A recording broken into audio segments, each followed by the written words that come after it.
again, whether you use a company, the MoldPros or a company like us, sometimes the fear of not Mhm. knowing and the worry of not knowing, Yeah. is burdensome. The ostrich approach doesn't really work that well, and so, again, find an inspector, interview them, go out and, speak with them, and have them do comprehensive assessments. That way you know what you're breathing in, your family's breathing in, you know what the exposures are, and then you can make a plan to fix it if there is an issue. Welcome to the Functional Edge. I'm Dr. Julia Ward, and this is where science meets real world strategies for living healthier, sharper, and stronger. From uncovering hidden environmental toxins to unlocking peak performance and mental clarity, we cover it all. Ready to take control of your health and thrive? Let's dive in. Welcome to the Functional Edge podcast.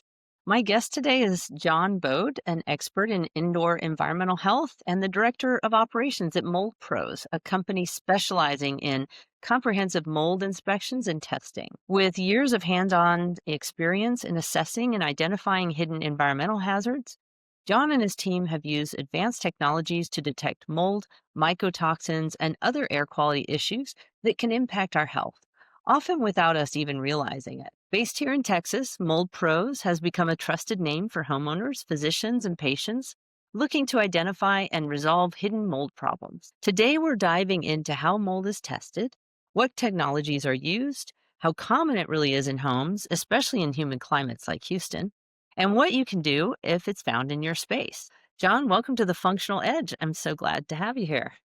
Thank you. I appreciate the invite, Dr. Ward. Re Really looking forward to our conversation today. Yeah. So, can you start by telling us a little bit about your background and how you got into the field of environmental testing and mold remediation?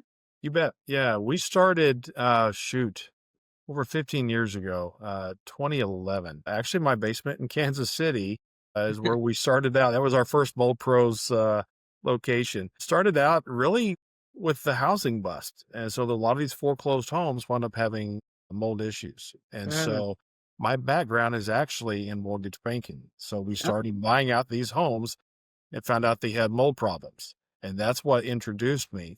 After a couple of years, well, we found a company. I'll digress a little bit. We found a company that used enzymes to treat mold.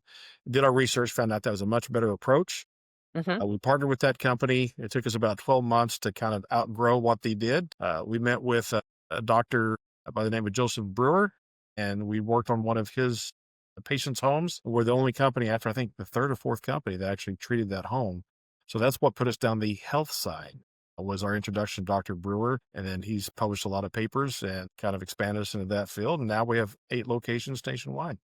That's great. So, what makes Mold Pros different from other companies doing indoor air quality measurements? Yeah, that's a good question. There's a couple of things that make us unique. One is that, in the last decade and a half, we've become really focused on the environmental illness side.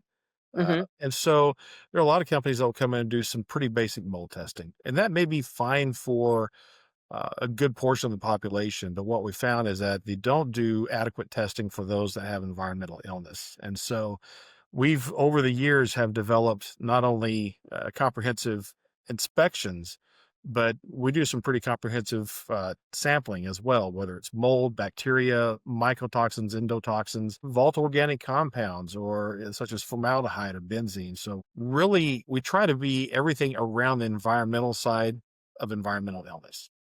Wow, that's great. Yeah. So, when a homeowner suspects mold, what's the first step in confirming whether it's present?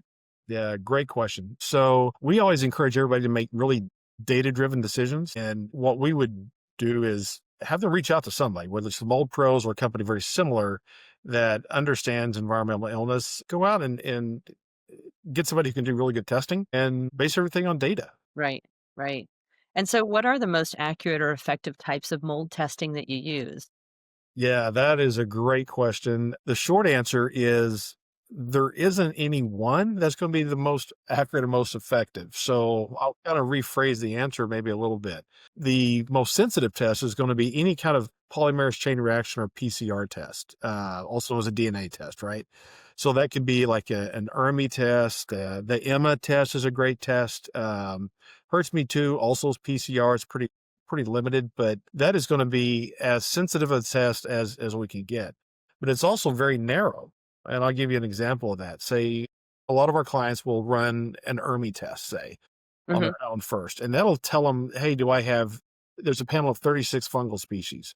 Do I have these species? Well, that ERMI test has it has exactly 10 Aspergillus species. Well, there's almost 300. And Yeah. so you're only getting 3% or so of all the Aspergillus species. So what we would recommend is we're big fans of surface sampling and we're big fans of air sampling in combination with PCR sampling. And for a lot of our clients that are have environmental illness, we're going to recommend environmental mycotoxin sampling as well. Yeah, can you go into a little bit about air sampling? Because ages ago, and this is long before I got into mold and started learning about mold, I was curious if my office or our home had any mold contamination in it. So I called a company, and I couldn't tell you which one it was, but they come and do the little air sampling where they Hmm. put the little trap on a tripod in various rooms. And lo and behold, like not everything came up negative, and then I found out later, like, well, maybe those are rarely coming up positive. Is that what you find or Yeah, no, not at all. okay. So there's some things that can be done to make sure that we get the best results from a spore trap test or bioaerosol test. I'll give you some examples. And so it's just a different type of test. You as a practitioner would never run one test on a patient, Yeah. and you wouldn't take my blood pressure and say, well, I think your heart risk is probably okay. you Yeah. know, so, um, we would never do that as an inspector as well. But so air sampling, what it does, it gives us a really good indication of inhalation risk. And it also is comparative. And I'll give you an example. So an air sample should always have an exterior baseline sample and then an interior sample. Okay. When we sample on the inside, we want to catch the home in its natural resting state. So we want to make sure that all the IEQ machines that everyone has have been Hmm. turned off for 24 hours in advance. That way the results aren't biased. We're going to turn the fans on to the HVAC system to capture what could be in the ductwork. And so there's some Yeah. things that can be done to make sure that we have the best representation on that interior sample. Okay. Can you walk us through the process of a typical home inspection? Like what areas do you prioritize first? The first thing we do is we'll sit down with our client and we just want to understand, the history of the home. Are there areas in the home maybe that you don't feel as well as others? Are there any odors that you may pick up in certain areas of the home as opposed to others? And then we get a nickel tour. We'll scan the entire home. We'll get a nickel tour so we understand the rooms. We want to have access to attics, crawl spaces if they're there. You're in Houston, so we don't get a lot Yeah. of basements. Occasionally we get some crawl spaces, but we'll do that. And then we start on the outside. And we start with an exterior inspection because we're looking for moisture issues, which would create mold problems. Mhm. And so we're going to start there and then work our way to the inside. Okay. What types of technology or tools does MoldPros use during inspections? Do you use moisture meters, infrared cameras, particle counters, or other advanced tools? Yeah, we use those advanced tools in addition to what you've listed. Hmm. We have the use of borescopes that can help us see in spaces that we can't really get to very well. So the IR cameras will help. It does, of course, it's all thermal, and so it helps us to detect thermal anomalies. So we'll scan a home, all exterior walls, looking underneath the windows, looking underneath sinks, all those sorts of things, and then we're looking for these thermal anomalies. And then we use a moisture meter to measure the actual moisture in that building material to see if it's elevated or not, because you can Okay. get some false positives with that IR camera. Okay. Yeah, so we'll use that, and then, but we'll also use some tools that are pretty basic. For example, there's nothing beats your eyes and your nose. Uh That's huh. the first thing when I walk into a home or any of our inspectors walk into a home, we're going to smell. We're trying to smell for that musty microbial VOC odor. Uh, Yeah. then our eyes, we're going to be, not that we're trying to be nosy, but a good inspection. We're going to pull everything out from underneath your sinks. We're going to Uh huh. look in areas that are high risk, and so we're going to do that. Yeah. Also, the use of high lumen flashlights to find growth. You can Okay. many properties where you look at, say, a nightstand or behind a dresser, you can't see anything, but if you use a high lumen flashlight at an angle, then you can see the elevation of, say, like Aspergillus or Penicillium growth that you wouldn't see otherwise. And Oh, so where a lot of inspectors, in my opinion, miss it is that they don't take the time to do that work with the high limit flashlight, the eyes, the nose, and yeah. then validate a lot of that with your technology, if that makes sense. Okay. So you're able to detect hidden like mold behind walls or under flooring with these technologies. Well, it can, yeah. So we can turn around and we can see if there's a thermal anomaly in a wall, or Hmm. there's a moisture, there's increased moisture in a wall. Then, or just again with the eyes, if we're going to see some water staining that may be dry today, but maybe there's been past issues inside that. Okay. So that's where that visual inspection really comes into play. Or there could be nail heads that pop, or seams on drywall that have popped, or there's warping, or so at that point, then you're going to do that invasive sampling. So there is it's actually an air sample. We make a hole about a little bit bigger than a pencil into the drywall, and we can sample inside the wall. We can sample inside the ceiling without having to unnecessarily remove that building material. Okay. Okay. Now, floors can be a little tricky because there's no way of sometimes you just have to remove the flooring to get to it, and, Yeah. that's just the way that goes, but, Okay. there are some tools that a good inspector will use to be able to, test in the intercavity space without damaging it too much. Okay. Do you test for mycotoxins specifically or just mold spores? And if so, how is mycotoxin testing done in the home environment? Oh, great question. So, yes, we're gonna do both. You can have we've seen it over the years, you can have molds without having the mycotoxins, right? So, we Yeah. talked about Aspergillus. We could have other types of Aspergillus that are not, mycotoxin producing, or we Hmm. could have a situation where we have, say, Aspergillus fumigatus or Aspergillus flavus that can produce mycotoxins, but they're just not producing it. So we're going to always test for molds and mycotoxins for environmentally illness clients. And then how we test, there's three pathways for exposure really: dermal contact, inhalation, and ingestion. So for our mycotoxin testing, what we're going to do is we're going to test the HVAC filter. One, there's a couple of reasons for that. It eliminates some of the sampling bias. If you go around and sample dust collection throughout the house, you may hit a hot spot, or you may hit a spot that doesn't have not as hot, so to speak, Hmm. and that can bias your results. With an air sample, take them from the HVAC filter. What happens is one, that filter should be in there for usually 30 or 90 days or less, Hmm. 1 inch filter. And secondly, it really gives us line of sight to what your inhalation risk is, and it eliminates a lot of that sampling bias. So those are really the three reasons why we sample from the HVAC filter. We do work up in we have branches in Colorado and the Pacific Northwest where they don't have central heat and air like we have in the South. Hmm. Hmm. And so then you have to do a composite sample like ceiling fan blades and up high, and then we sample Okay. that way. Yeah. How common is mold in homes, especially here in a hot, humid place like Houston? One, yeah, I guess very common. Molds are Uh, ubiquitous. They're everywhere. In Houston, and I actually live in Florida, and so very similar hot, humid climates. yeah. It should be expected there's mold in every structure. It Yeah. comes in from the exterior, every time we open up the doors and windows, et cetera. But in the South, we are more prone. And so we can classify molds into two categories. We have xerophyll molds or dry loving molds, which can bloom with just elevated humidity like we have in Houston or Florida or anywhere in the South or in the Midwest in the springtime, et cetera.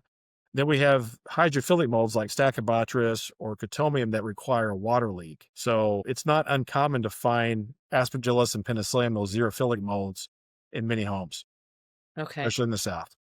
Okay. Are there any particular red flags or building materials that make a home more likely to have mold?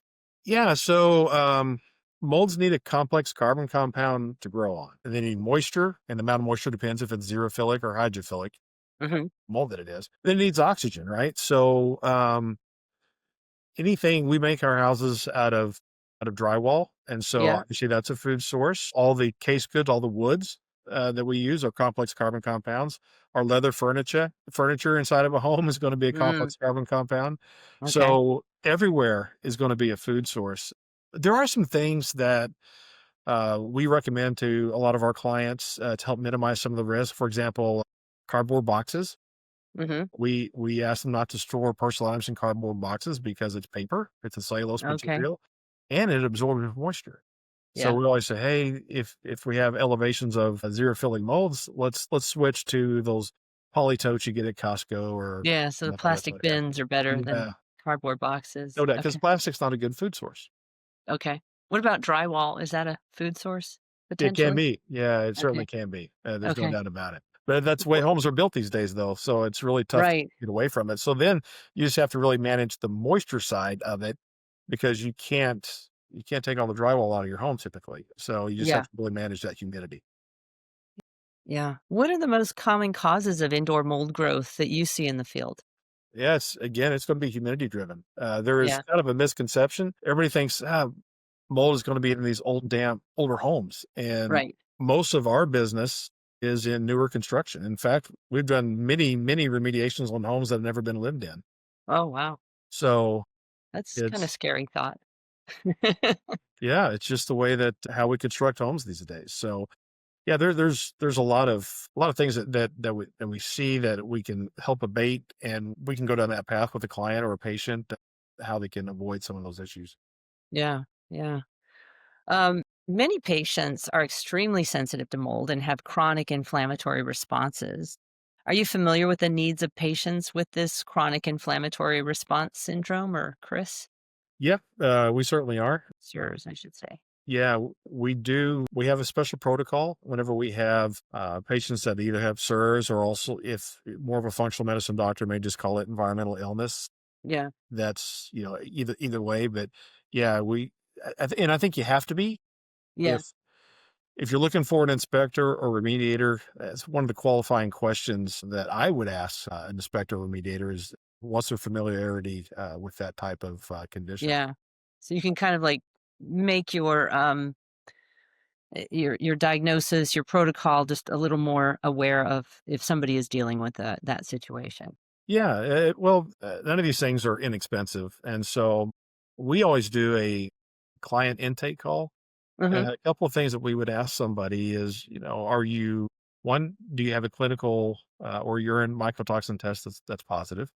If that's the case, that helps us understand that probably they'd want to know where that exposure came from. So environmental mycotoxin testing, pretty important. And then also chemically sensitive. Do you see a lot of chemically Yeah, sensitive patients in your practice? I do. Yes. And so then it can be a situation where we need to go back through and help them understand what the chemical exposure is going to be, whether it's petrochemicals or formaldehydes or Hmm. benzenes, because it's not always mold that Yeah. it's these issues. It could be other things. Yeah. Okay. Well, once you identify a mold problem, what steps come next? Do you work with specific remediators or does your company handle that as well? Yeah, we have three things that we do within our company. Three kind of pillars of our business. One is Hmm. the consultation side, where Yeah. we help folks understand environmental issues in their particular home, and then we have an inspection side of the business, and we have a remediation side of the business.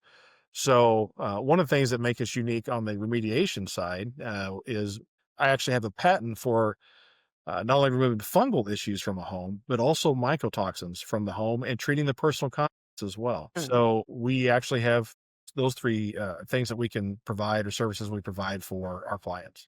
that's great. That's great. And then how do you verify that a remediation has been successful? Is post remediation testing part of your protocol? Absolutely. Again, we try to encourage everybody to make really data driven decisions.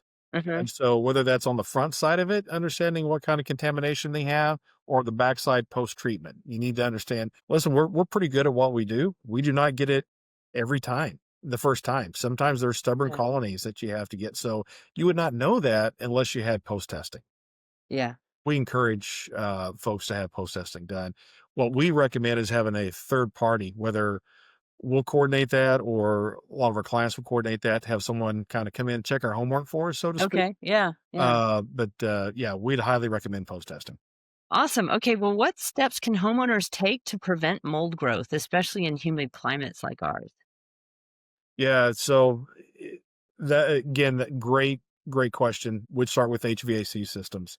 They can either be our best friends in helping filter some of that stuff out and maintaining humidity levels, or if we have contaminations, they can be our enemies, our worst enemies, spreading that out throughout the house. We always say the HVAC system is they're the lungs. It's the lungs of the house. Yeah. So it all starts there. We recommend our clients get smart thermostats. Again, I Uh huh. live in South Florida and it's very humid. a smart thermostat will have a humidity setting on there typically where you can adjust where your system will either overheat or overcool based upon Uh-huh. the humidity levels in your home. And so you can use that to help drop humidity levels. The EPA recommends maintaining humidity levels between 30 and 50% ideally to prohibit mold Okay. growth.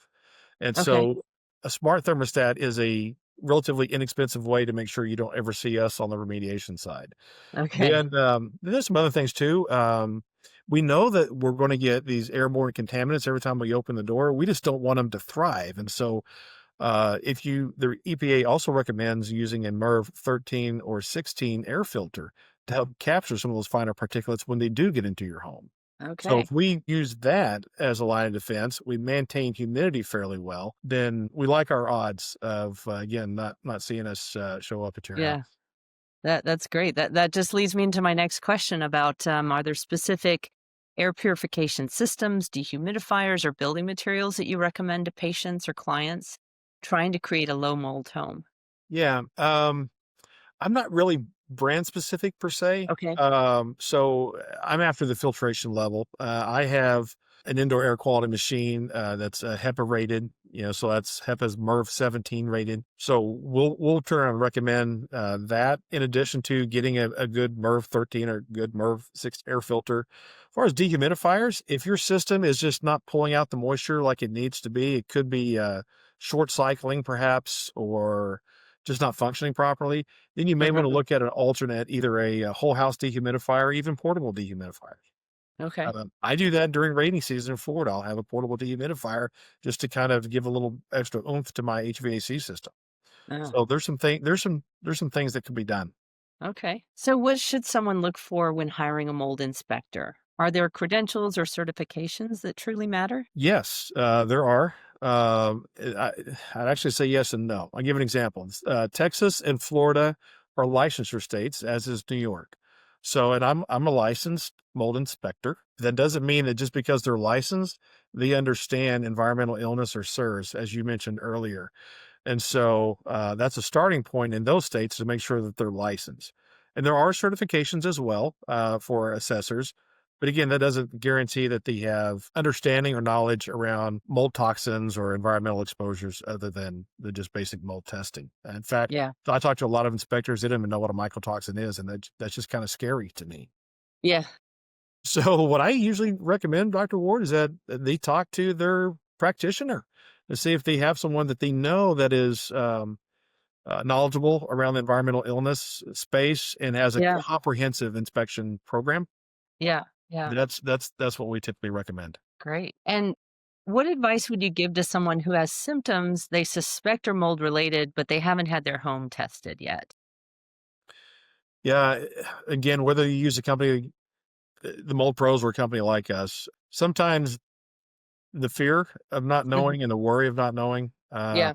is burdensome. The ostrich approach doesn't really work that well, and so again, find an inspector, interview them, go out and speak with them, and have them do comprehensive assessments. You know what you're breathing in, your family's breathing in. You know what the exposures are, and then you can make a plan to fix it if there is an issue. Yeah. Yeah. And just what do you think about the home kits that you can get off of like Amazon, with like mold plates? Do you think it's like better than nothing? Is it just something to get started with? And then if you see mold, okay, now you really need a mold inspection to. Yeah, so probably we don't use a lot of auger plates. I'll explain why. Uh-huh. So it could be a starting point, but an auger plate, typically it's potato dextrose that's in there. You set it out and you're going to set it out for so many days, and then it's going to get nice and fuzzy and look disgusting. And then, Yeah. send it into the lab. The challenge with that is not quantitative. So whenever an air sample gets taken, it's so many liters of air get pumped through. It's for so many minutes. And you know exactly this amount of input produce this amount of output, this growth. With the auger plates, you don't have that. So how much air went across them? And plus, they're biased towards xerophilic molds that are airborne. But like Okay. Stachybotrys Hmm. chartrum, what people call black mold, doesn't aerosolize very well. And so you may have a wall of Stachy and have an auger plate, but it's not going to culture that well.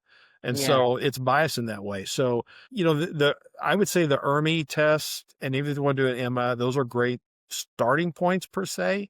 Okay. But every test has its strengths and weaknesses. But if you want to do something that's a DYI test, I would maybe start there as opposed to an auger plate Okay. for those reasons. Okay. And the ERMI and the Hertz me test, you're saying that you can do that as a DIY test? You can. I believe the Hertz Me Too. So the Hertz Me Too test is only 5 fungal species. It's Uh-huh. cheaper, but there's only 2 species of Aspergillus, and as we talked about earlier, there's over 300. Oh, So yeah. Yeah. yeah, I'm not sure that from a comprehensive data standpoint that really gives you the insight that you Right. need, right? So the Right. ERMI test is going to provide 36 species, Okay. but again, it's still very narrow Yeah. because there are hundreds of thousands of species that's out Yeah. there. So, but Okay. if you're looking for a starting point on a Yeah. DYI, I personally would do an EMA or an Uh-huh. ERMI first and go from there. And I would do an Okay. EMA test, which tests for pathogenic fungal species and actual mycotoxins. I would do that Okay. test before I did an ERMI. Okay. Does that help? And where would people find the EMMA test to do? Yeah, you can online or you can call our office and there's a DYI kit. We can get Okay. sure. That leads me to my last and final question, like where can listeners learn more about Mold Pros and how to get in touch with your team? Yeah, very good. So we have 8 locations nationwide. Probably the easiest way would be to go to the website, www.themoldpros.com. Okay. We have a lot of educational resources there, case studies. We even have an e-magazine that talks about, has some kind of mold 101, talks about HVAC systems and their importance in crawl spaces. Some prevention tips are there so that you don't see us on your door. We also have a contact form on our website, some basic chat functionality that can answer some questions. But they can always call our offices. Our toll-free number is 855-595-6653. And then, or they can email for a free consult. We'll provide every client a free 30-minute consult. So Oh, all your nice. patients, if they Yeah. reference you, we'll provide them a free 30-minute consult. Happy to look at their DYI testing that they've done at no charge. But our email is info at themoldpros.com, and just let them know Okay. that Dr. Ward sent them. They're in Okay. good All hands. right. Awesome. Awesome. Well, thank you so much for joining me on the Functional Edge. I hope today's episode gave you fresh insights and practical tools to level up your life. If you found value in what you heard, don't forget to hit subscribe and share the podcast with someone who needs it. And leave a review. That's the best way to support our mission in bringing powerful health solutions to more people. So, for more resources, updates, and behind the scenes content, visit drjuliaward.com. Thank you very much. Thank you. My pleasure. Thank you for joining me on The Functional Edge. I hope today's episode gave you fresh insights and practical tools to level up your life. If you found value in what you heard, don't forget to hit subscribe, share the podcast with someone who needs it, and leave a review. It's the best way to support our mission of bringing powerful health solutions to more people. For more resources, updates, and behind-the-scenes content, visit drjuliaward.com. Until next time, stay strong, stay healthy, and keep living on the functional edge.